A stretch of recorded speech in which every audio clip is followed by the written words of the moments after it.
Hey friends, thanks so much for joining us for the Daily Treasure podcast today. I'm Sharon Betters, and I am grateful to share with you my friend Sherry Bittler this week for our What She Said series.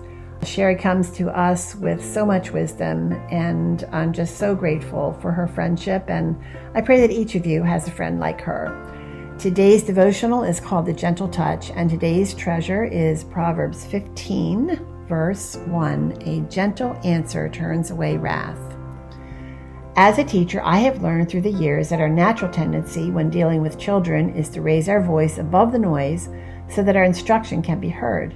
However, the goal is usually better achieved when we lower our voice so that their voices need to quiet down to hear what we are saying.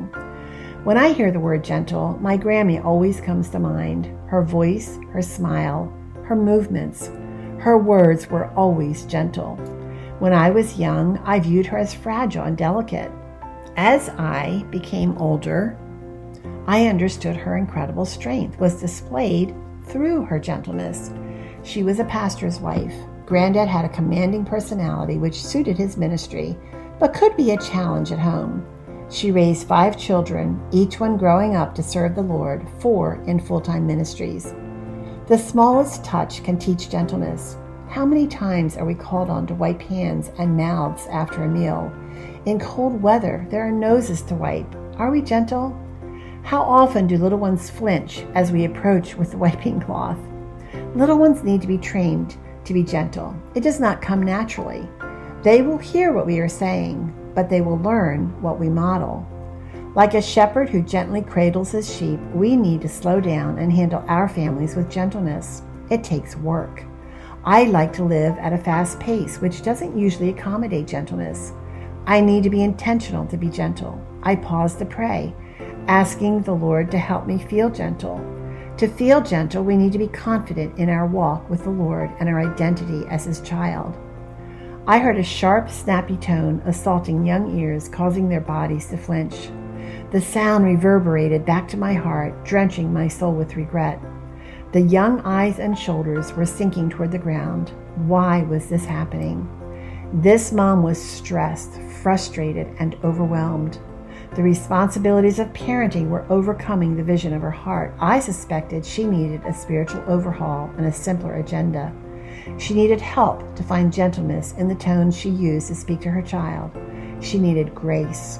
Right now, she needed a hug and encouragement. You can do this. We can start our day with a prayer for grace, asking for help to live this day with gentleness. When I am able to take what I know in my head to be true, that I am loved, I am forgiven, and I'm adored by a gracious God, and wrap it into my heart, then I am able to respond and behave gently to those around me. In gentleness, I can remember the importance of being an encourager, a life giver in my relationships. Being deliberate can help keep us on track. Take time to sit on the floor with your children. Make it a daily goal. Be gentle with them. The dictionary defines gentle as kindly, not harsh, easily managed, not steep, but gradual. Can you relate this definition to your responses and requests of your children, your husband, and the people in your circles of influence? As you go about your day, help your children practice being gentle to each other. If your house is anything like our house was with young children, this will require enormous strength on your part and lots of prayers for grace. But lessons learned in kindness and gentleness help us define the legacy we want to leave behind.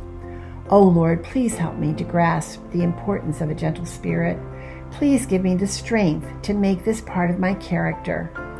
Please give me the strength to model gentleness for my family. And in those moments when I am successful, help me to remember to give you the credit and be grateful for grace. Amen. Friends, thanks so much for joining us for the Daily Treasure podcast. Did you know that every year about 100,000 men are widowed?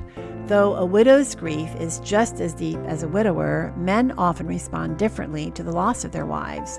In this moving conversation with my husband, Chuck, Dr. Jim Meyer, who lost his first wife, shares the story of his family's sorrow and cautions listeners that though someone who is broken might look whole on the outside, grief and depression might be ever-present companions.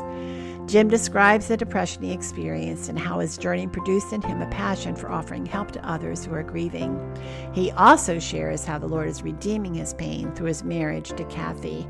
I know that this conversation is going to touch your heart, and I know that it is one you're going to want to share with others.